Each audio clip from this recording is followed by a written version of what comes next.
respect for that song. And then she said that this song was just her feelings on what the holiday really should be.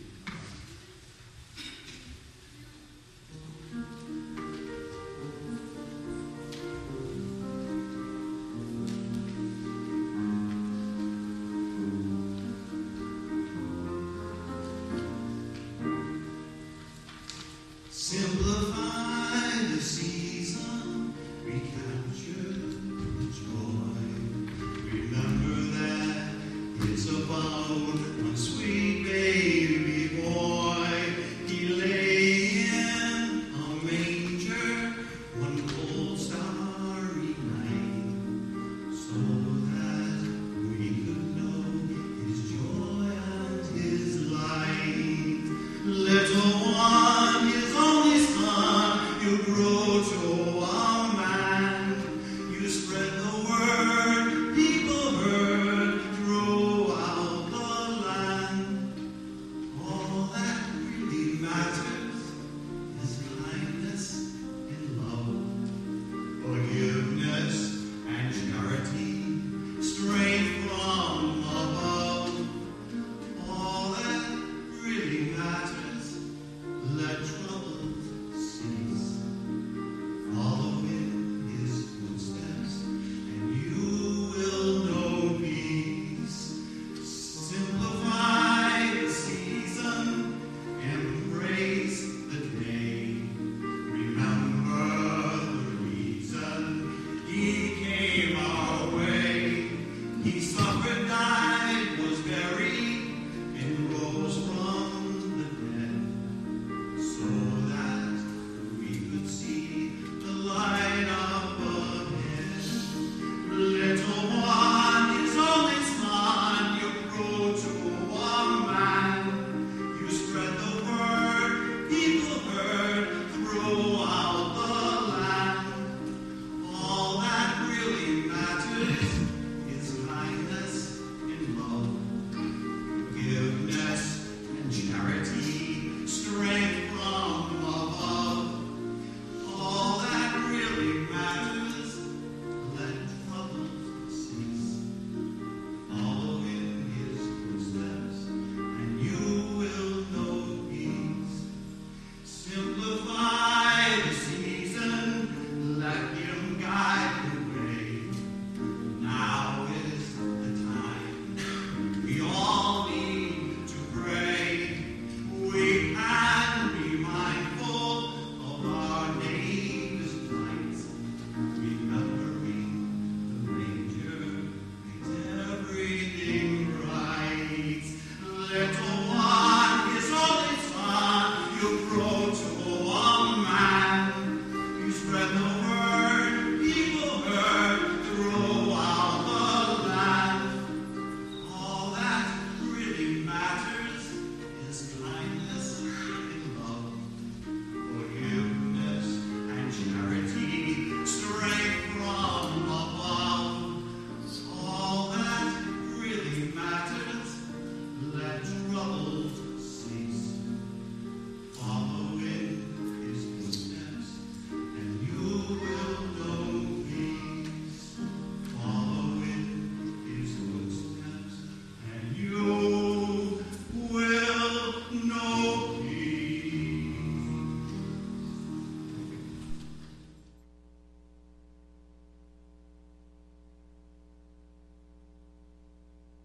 Let's try that again. To say that the question of faith during the holiday season is a bit complicated is like saying Santa has a little tummy.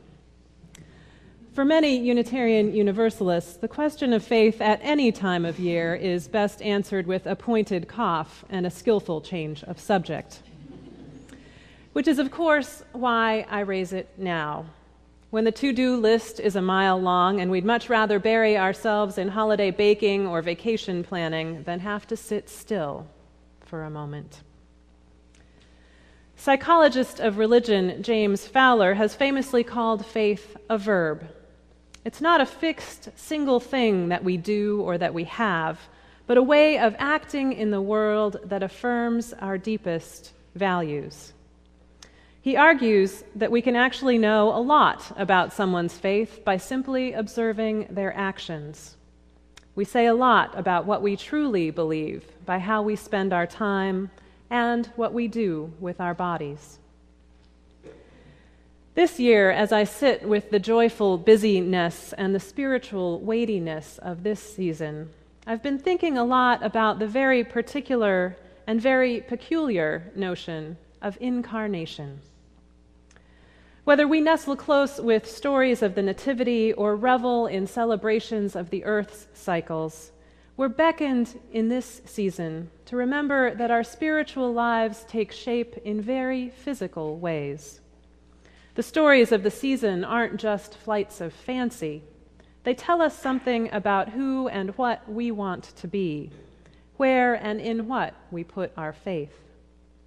And all of the stories of the season invite us to imagine, to consider the possibilities just on the other side of what we've come to expect.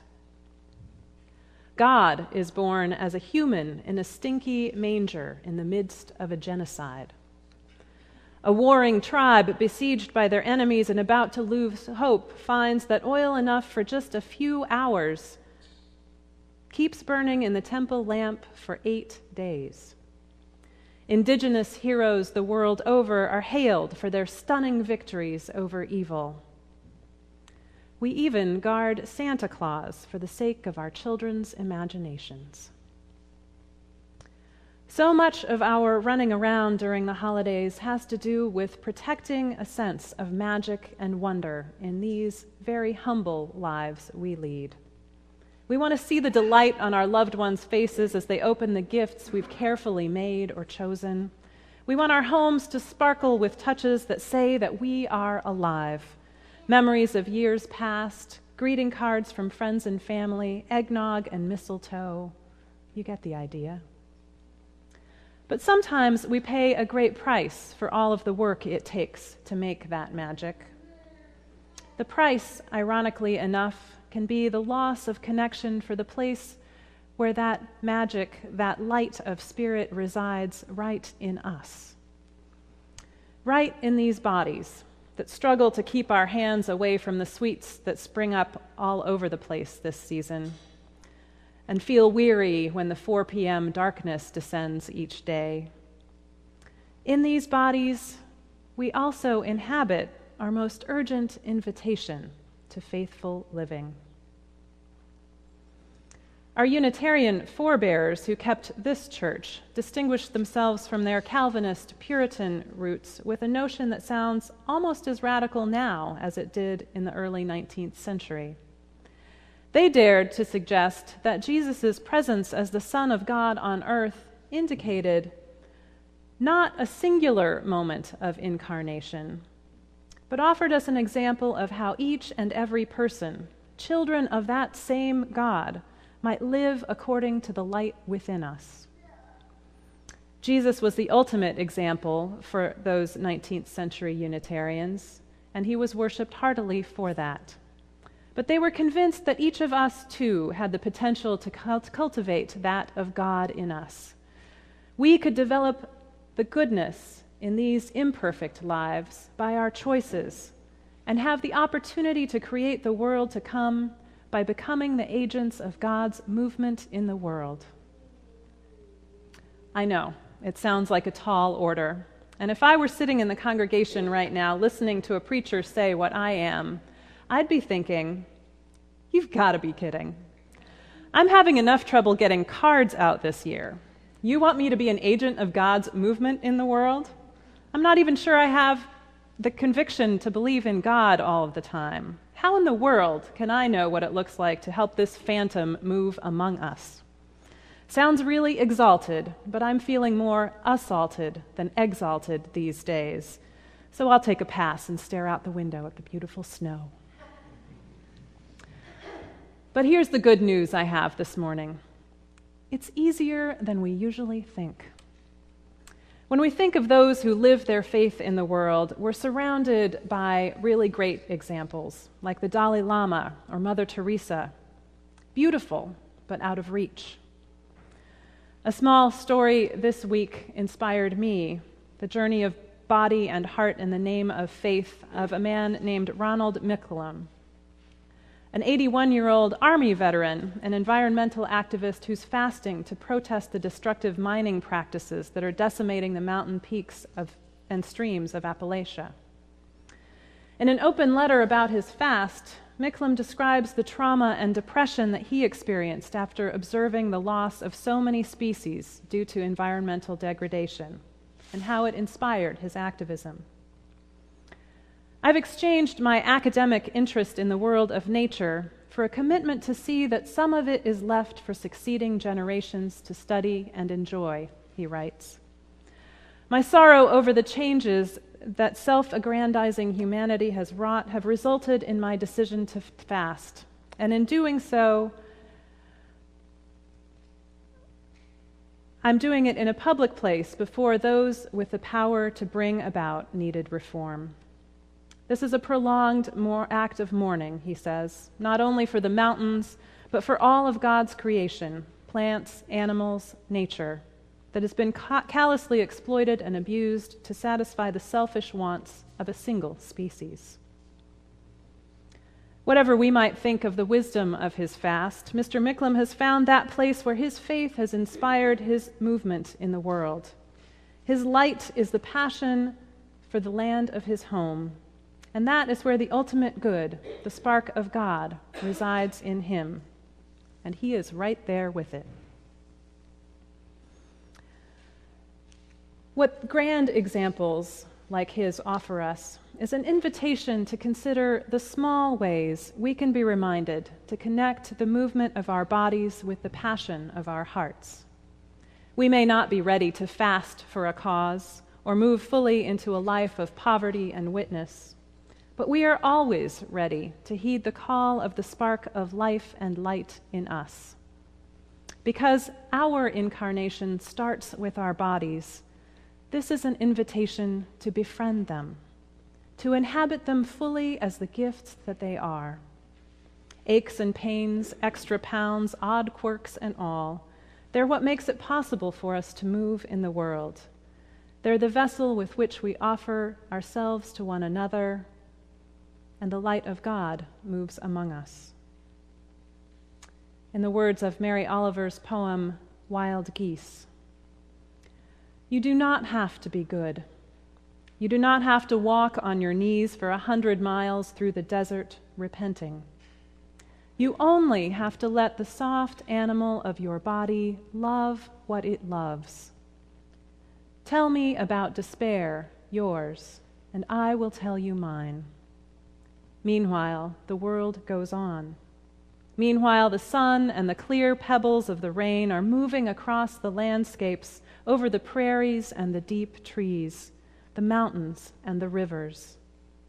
Meanwhile, the wild geese, high in the clear blue air, are heading home again.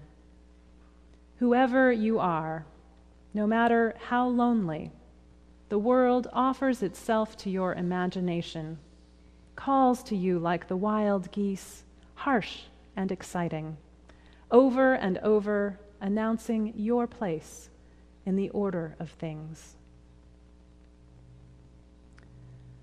Letting ourselves sink into that soft animal of our bodies, we can reunite with our place in the family of things, discover or rediscover our connection with one another and with all beings. Our goodness emerges not out of trying on the notions of perfection that we lay on ourselves at holiday time, but in remembering the very physical feeling of our need for connection, the truth of our belonging to the family of things. Sometimes it takes someone who's on one of those more epic journeys to offer a gentle reminder to some of us on the more mundane ones. In 1965, after walking in the Selma to Montgomery Civil Rights March with the Reverend Dr. Martin Luther King Jr., Rabbi Abraham Joshua Heschel was at the Montgomery airport trying to find something to eat. A surly woman behind the snack bar counter glared at Heschel. his yarmulke and white beard making him look like an ancient Hebrew prophet. And she mockingly proclaimed, "Well, I'll be darned. My mother always told me there was a Santa Claus, and I didn't believe her until now." She told Heschel that there was no food to be had. Heschel simply smiled. He gently asked, "Is it possible that in the kitchen there might be some water?" "Yes," she acknowledged. "Is it possible that in the refrigerator you might find a couple of eggs?" "Perhaps," she admitted. "Well then," Heschel said, "if you boiled the eggs in the water, that would be just fine." She shot back, "And why should I?" "Why should you?" Heschel said. "Well, after all, I did you a favor." "What favor did you ever do for me?" she says. "I proved there was a Santa Claus." After the woman's burst of laughter, the food quickly emerged from the kitchen. Much of us are more like the woman behind the snack bar counter than we are like Rabbi Heschel, especially when we're consumed with busyness in the holidays. We need to be reminded, gently and with humor, that the ingredients for generosity, for hospitality, are all around us. Beneath the armor of sarcasm that we might carry, there are simple acts that can help us to build bridges and live according to the best in us. Rabbi Heschel has also famously said that faith is not clinging to a shrine, but an endless pilgrimage of the heart. If we can be present to what's happening in our physical bodies, we also have greater insight into the journey of our hearts. And we find that the world offers itself to our imagination, where we can and do find hope. In between that simple act of finding an egg, putting it to boil in some water, and feeding it to a stranger we would just as soon have ridiculed, and the dramatic witness of activism for a cause for justice, there are countless possibilities in our lives for us to nestle in with the question of how to live according to the light within. Countless ways to experience the rebirth by simply reconnecting with the place where our light shines most brightly and asking ourselves, how can we best share it with the world? Rosa Parks, yet another activist inspiration, put it most plainly. If our lives demonstrate that we are peaceful, humble, and trusted, this is recognized by others. If our lives demonstrate something else, that will be noticed too. Each year as we enter the season that celebrates his birth,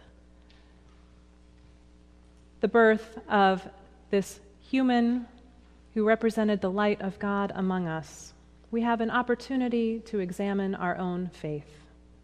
Faith as the action by which we live our values and are invited to a new birth of the good in our own lives by simply listening to that light within, stilling the voices of other expectations and demands, if only for a moment, remembering our place in the family of things, and bowing to that connection with how we live our lives.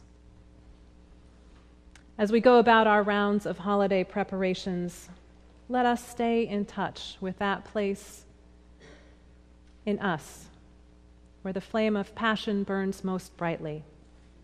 It may mean letting go of some shopping in order to make a long overdue phone call to a dear friend, spending extra time unwinding the Christmas lights in order to chat with a teenage son or daughter, offering time and talent to a cause you care about, even if it means disappointing those who had hoped for a more lavish holiday spread.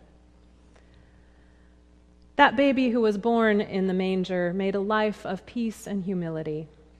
He made a life of offering compassion and companionship to those who were told they could not be loved. He made a life of showing up where people were being oppressed and abused and raising a voice against it. He didn't preach his own divinity, but lived a life that exuded goodness. Let's make space for that sacred birth this season. Let's be born again in rediscovery of the gifts we have to offer. Let's bow to the light that dwells within by sharing it with the world beyond us. Let's celebrate the light to come as we offer ourselves to the healing of the world. So may it be.